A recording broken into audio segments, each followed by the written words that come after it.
Salut à tous, vous le reconnaissez tous, c'est un petit piston de MBK51 de mobilette. Alors là, le projet, ça va être de préparer un moteur qu'on va laisser en origine, entre parenthèses. Parce que là, j'ai récupéré une MBK 51 des années 80 que j'ai restaurée avec le moteur d'origine. Elle n'avait pas démarré depuis une dizaine d'années. Et là, j'ai récupéré deux autres bas moteurs qu'on m'a refilés avec quasiment complet, de Villebrequin, carter, etc. Donc, il faut que je fasse un moteur avec les deux et je pensais le préparer là d'origine, juste avec un pot, mais tout d'origine, hein, clapet d'origine, puis une mission d'origine, avec ça.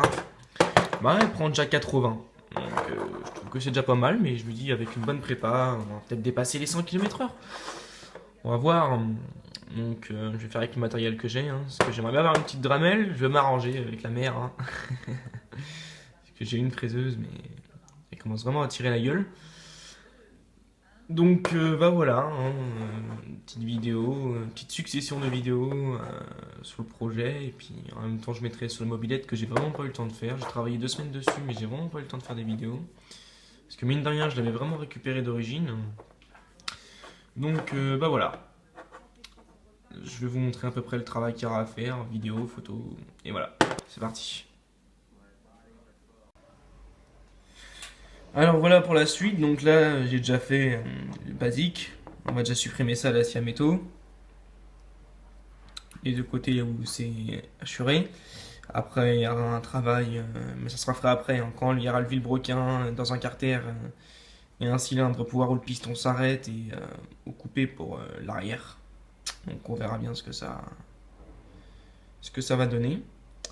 Bon, on va déjà supprimer ça. Alors voilà, la première découpe du piston est faite. Hein. Donc comme je vous dis, pour la suite, je vais rien faire de plus pour le moment parce que va falloir que je le mette dans la culasse et avec le Villebrequin pour voir un peu où faire les prochaines découpes. Mais bon, là voilà, hein. Après il y aura un alaisement pour faire ça proprement. Mais bon voilà. Nickel. Donc là voilà mon premier bas moteur de MBK51. Donc sur le coup je pense que je vais garder celui-là. Ça c'est les premiers Villebrequin de chez MBK, donc vraiment d'origine. Je pense que je vais garder celui-là. Parce que là j'ai un deuxième bas moteur.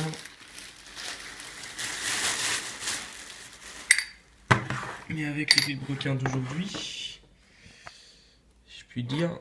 Et je trouve qu'il a plus de jeu, les qualités, vraiment, ça veut plus rien à voir. Donc quand je vois le jeu latéral et le jeu de tête de bielle, il y en a peut-être. Je vais garder celui-là. Il est peut-être plus lourd, mais bon, je verrai bien. De toute façon, dans tous les cas, il faut que je l'ouvre déjà celui-là. Alors voilà, maintenant toutes les vis sont enlevées. Mais il ne reste plus qu'à écarter les carters et les écarter pour sortir le Villebrequin. Voilà. Donc voilà, là je vous reprends avec le piston dans le cylindre. Donc là on voit bien le fonctionnement d'un moteur de temps. Si je ne me trompe pas, voilà, il tourne dans ce sens-là. Donc là, il remonte bien jusqu'en haut, voilà. Donc pour les découpes, donc là ici on touche plus maintenant. Hop là, ça c'est bon, nickel. Donc là maintenant ce qu'il va falloir voir en fait c'est ici, découper la partie pour faciliter l'entrée des gaz en fait, tout simplement. Donc je vais prendre mes mesures, je vais faire mon petit dessin et puis il y aura la découpe du piston. Voilà. Et après on verra en fonction d'aligner les carters avec le rebord d'entrée des transferts là, pour avoir aussi une meilleure arrivée d'essence et un meilleur remplissement du cylindre par l'essence quoi. Voilà. Voilà. Donc en n'ayant pas de décapeur thermique, je l'ai fait au sèche-cheveux et mine de rien, au bout d'un quart d'heure, le sèche-cheveux pas à fond, hein, mi-régime normal, ça a fonctionné. Donc bon là ils sont sortis mais avec une main, c'est pas forcément pratique. Bref, voilà quoi. J'aurais bien aimé quand même le sortir. Si vous me laissez 30 secondes.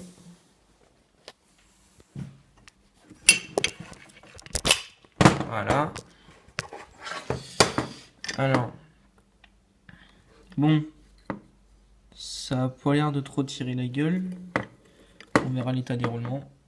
Si on peut les réutiliser ou pas. Un peu de rouille, mais bon, hein, le vilebrequin a l'air en bon état. La bielle. Idem. Bon, bah c'est déjà pas mal. Bon. Je vais faire comme je vous ai dit tout à l'heure. Il y aura le piston et le cylindre pour voir lesquelles modifications seront à faire. Voilà.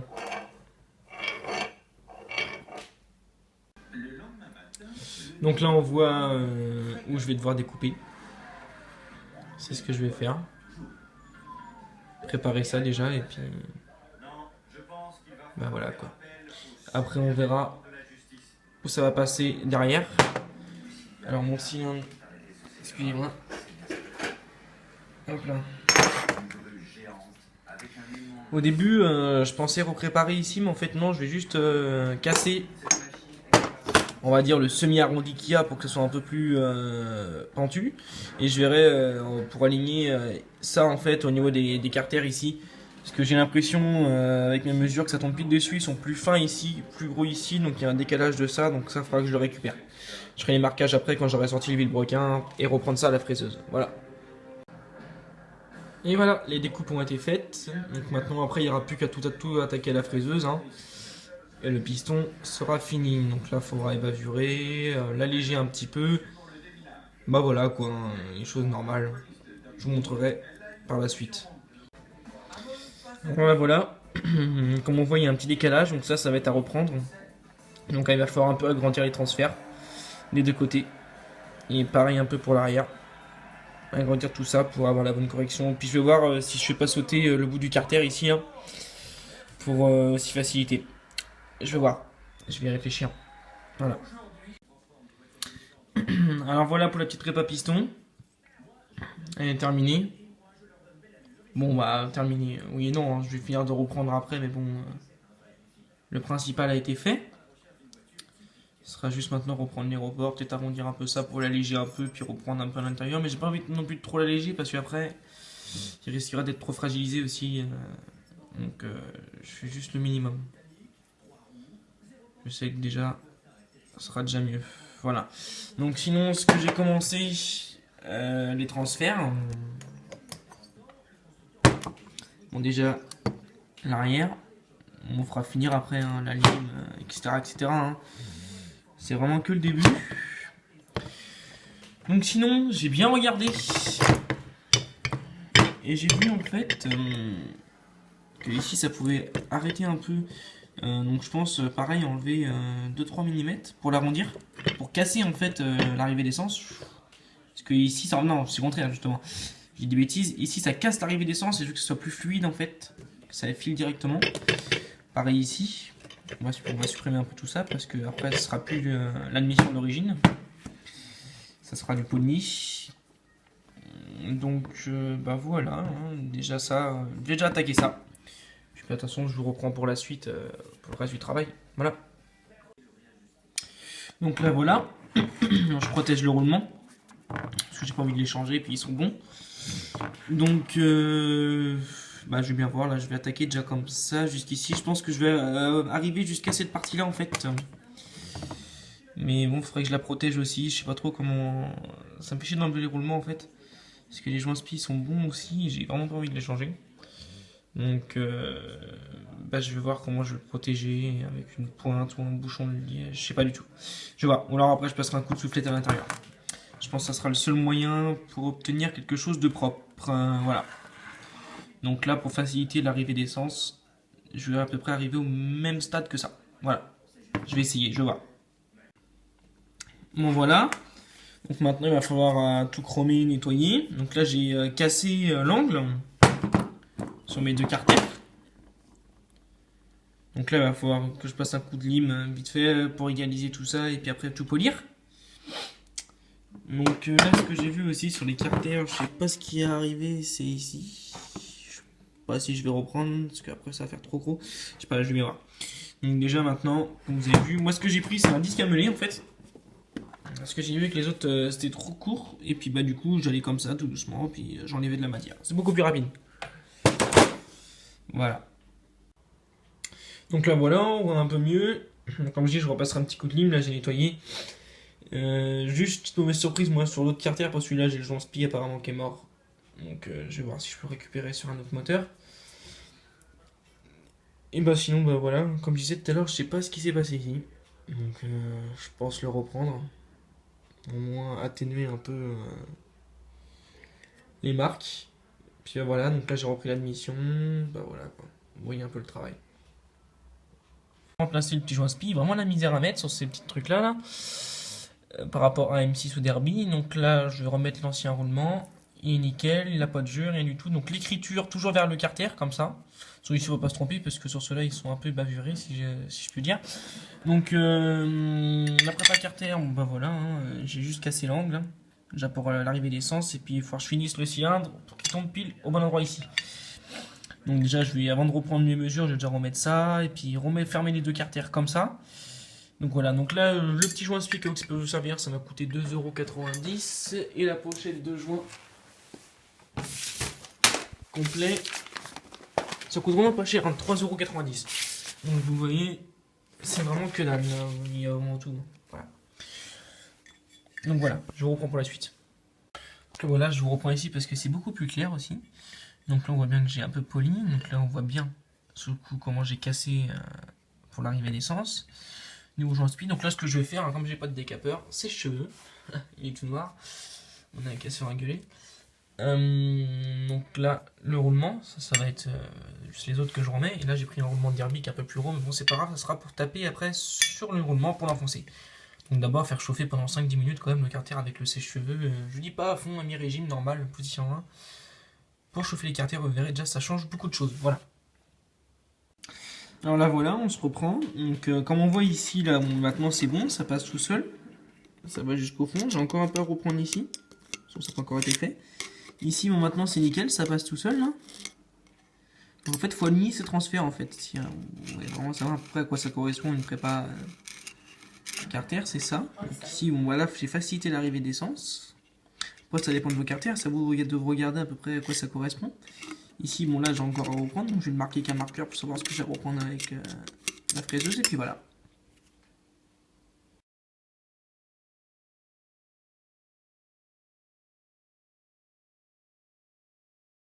Alors voilà, j'ai mis mon joint, j'ai refermé mes carters, donc là votre vilebrequin normalement est coincé. Donc vous regardez l'écart ici. Moi, sur le coup, c'est le vilebrequin était collé à la paroi ici, j'ai mis mon écrou, j'ai tapé 2-3 petits coups de marteau gentiment. Et ça l'a bougé, puis maintenant bah, il tourne correctement. Bien vérifier que les quarts sont à peu près identiques de chaque côté. Et puis bah voilà, votre bas moteur est remonté déjà. Donc là voilà, j'ai fini de modifier les transferts, donc j'ai cassé tout ça. Hein. Cassé la partie plate pour que ça soit bien arrondi. Agrandi un peu, donc là après il faut repasser un coup de soufflette. Et faut que je polisse, mais il va falloir que j'aille acheter du papier à poncer à l'eau là. Je passe en fait ici, je ressors par ici, puis je fais frotter en fait pour polir les transferts. Sinon je le ferai, je vais essayer avec ça là, le 000, et je vais voir ce que ça donne. Et pareil après une petite astuce là, j'ai pas sur moi mais pour la culasse, je vous donnerai ça aussi, une petite astuce pour surcompresser, sans faire ça à la lime, n'importe comment, voilà. Et voilà, nous revoilà pour la suite. Alors là, du coup, on va voir la nouvelle admission Polini. Big Val, donc là, on voit carrément la différence. Hein. Un plein. Alors, on change ça avec les clapets Polini. J'avais déjà monté avant sur vite faire notre moteur, il a duré quoi 3 km. Après, je l'avais enlevé parce qu'il était en rodage. Pour voir, ça change carrément. Hein. Franchement, un son beaucoup plus grave et une accélération beaucoup plus franche aussi. Donc je pense que ça ira clairement avec les modifications que j'ai apportées. Donc là il est neuf, hein, il est juste un peu sale, mais il est vraiment même pas 10 bornes.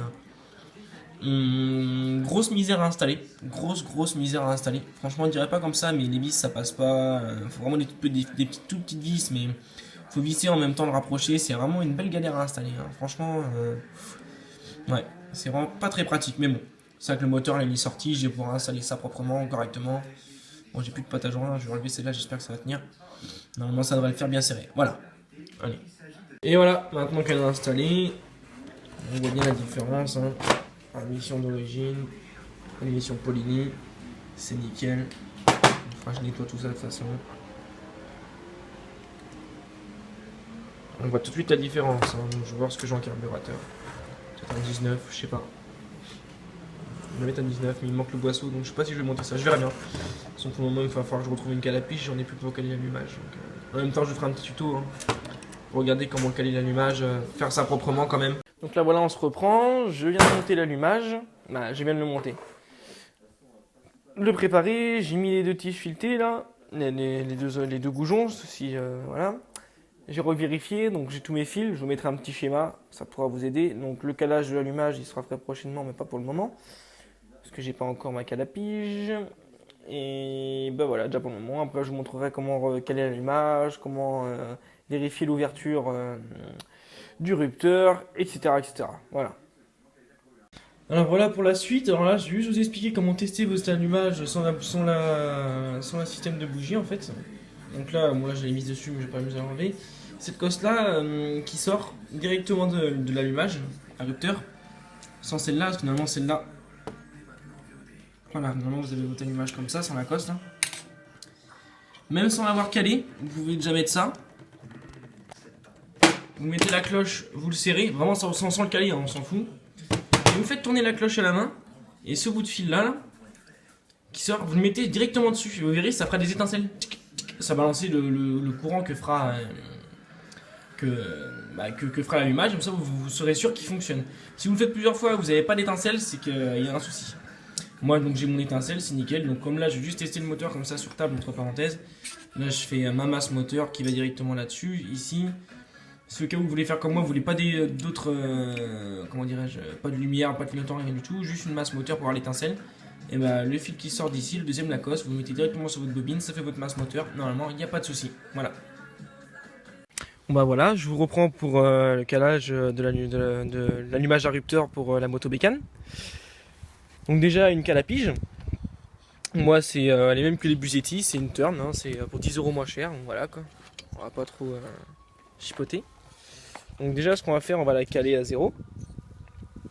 Donc maintenant on va chercher le point Moreau avec mon petit doigt. Donc le point le point le plus haut du piston. Donc là je fais tourner dans le sens d'une aiguille d'une montre, donc là je suis en haut. Je cherche le point Moreau. Voilà. Maintenant je vais le bloquer. Pour être bien, je suis bien sur le 0. Donc maintenant je vais reculer mon piston. Je le règle à 1,5 mm. Donc là je vais faire un tour déjà.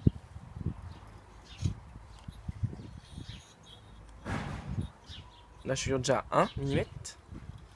Et là on va le mettre, j'aille pas trop vite. Je suis là, donc là 1,5. Voilà. Donc maintenant, normalement si je remonte mon piston, il va venir en butée. Voilà. Il va venir en butée sur le haut de la pige. On va revenir par ici. Voilà.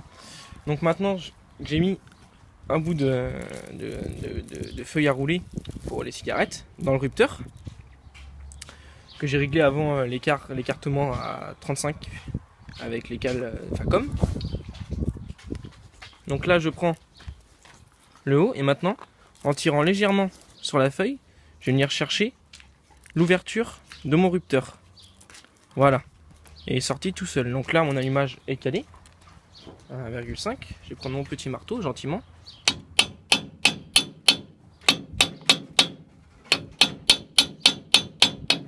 Normalement ma pige ne sort plus et mon allumage est calé. Donc là je vais redescendre un peu juste pour vérifier. Je vais desserrer ça, le remettre à 0, moi peu importe. Et je vais remettre ma feuille de papier à rouler que je vais essayer de caler. Voilà, les dedans. Je vais légèrement tirer dessus déjà chercher mon point Moreau. Quand je sens que j'y arrive. Donc là, paf, je suis en haut et normalement, il sort tout seul. Voilà. Donc là, mon allumage est calé correctement pour la mobilette. Après, il ne vous reste plus qu'à remettre le haut de la cloche et serrer. Et voilà, votre allumage est calé à 1,5 mm.